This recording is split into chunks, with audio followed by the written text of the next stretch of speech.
All we had to do was just execute on what we needed to execute on. All we had to do is just wake up and run. Wake up and run. That's all I had to do. So Yeah, it was so simple.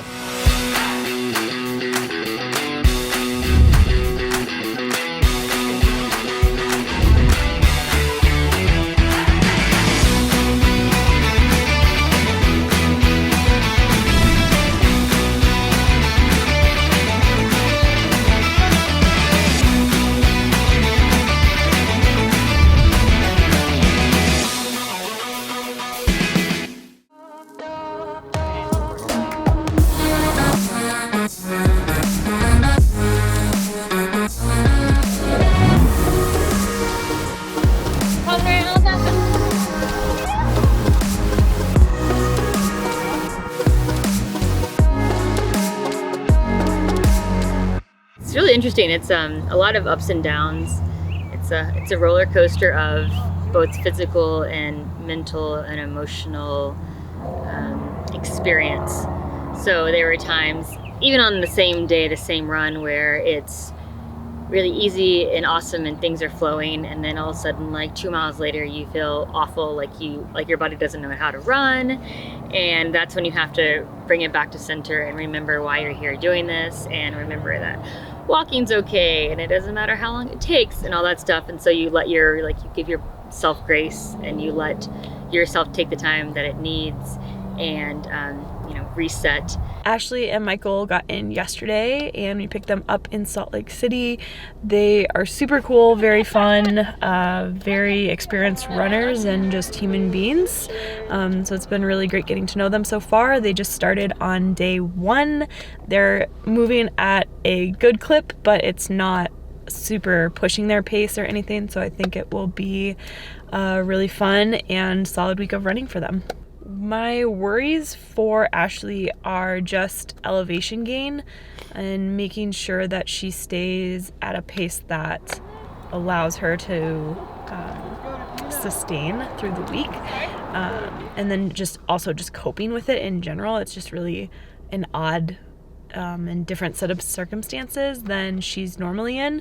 Something that has been mentioned to me about running at this kind of elevation is just really making sure that you're eating even when you feel like you're not hungry, because the elevation will affect appetite. But it is also causing you to burn more calories just to keep movement occurring. And then, of course, elevation will also require some extra recovery techniques. Having Michael, we both have done ultras. He's run for days on end on the Camino in Spain, so he knows what it's like to just constantly need calories. And I don't generally like to eat a lot of stuff. I don't like to take in a lot of goos. I just don't like it. She had a little bit of the banana, she had some peanut butter, she had something else. She took a bar. She'll probably eat that bar. Mm-hmm. So that could be.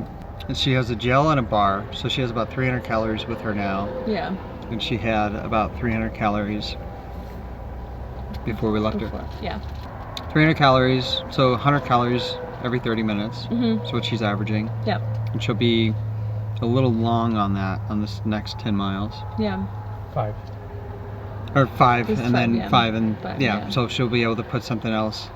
Here. She probably won't have eaten 300 calories worth by the time she gets here, But I think the hardest day was the second day. Is that right? That's when I did the big climb? yeah. No, that was the third day. The third day was when I did the big climb up on the road. The third day when we were climbing, Yes. and for the first 6 miles that climbing was happening, you thought we were going downhill. Yeah. Honestly thought we were going downhill, but we were running uphill the whole time. Yes. So yeah, clearly it was the hardest day because she thought an uphill was a downhill. That was, I had asked you guys what was the hardest for everyone, and you guys said around that 3-day mark, and it is. It's like your body's really tired. You've never done this, but I've never done this before. Most of us have never run back to back, and your body's like, this is really hard, but it's still capable of doing it. It's still capable of moving, whether that is running or walking or hiking.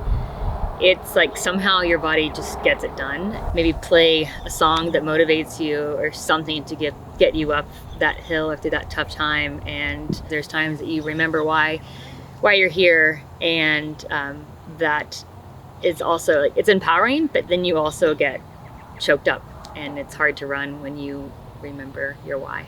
So my brother sent me this organization via Instagram, and I just started following along. And when it was time, I waited. I feel like I messaged right away, and then I waited for when it was time for the 2021 participants to register. My brother got me into, I used to do a lot of cycling. My brother got me into cycling, and that's one of the first things that was affected by his MS diagnosis. The one pivotal time that he was out riding, lost vision, had sort of a blackout experience, and that was 13 years ago. My brother's now 40 years old. Getting to know Zach, her brother, over the years, have grown to really love him and like him, who he is, and he's so much fun. So it feels weird overall that it is progressive, and it does feel that I've been on the helpless side of things. Then I look forward to what's happening in biotechnology and like with CRISPR technology and being able to isolate things in the DNA strand and make a change. And I'm hopeful that is something that becomes part of, defeating MS. But it is right now, it's a bit of a helpless feeling. I don't think when he sent me the link, it was like signed, sealed, done. Like, he knows me, and he knows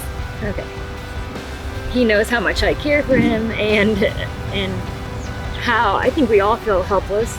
And if there's anything that we can do, whether it's my sister Courtney walking in the MS Society walks, and my grandma walking, and my parents donating to different MS fundraisers. I think what MS Run the US is and does, and what they financially provide for people that live with MS, is really important to the things that my brother and I believe in. So it's helping people financially afford to have MS. It's helping people live comfortably in their homes, like my brother.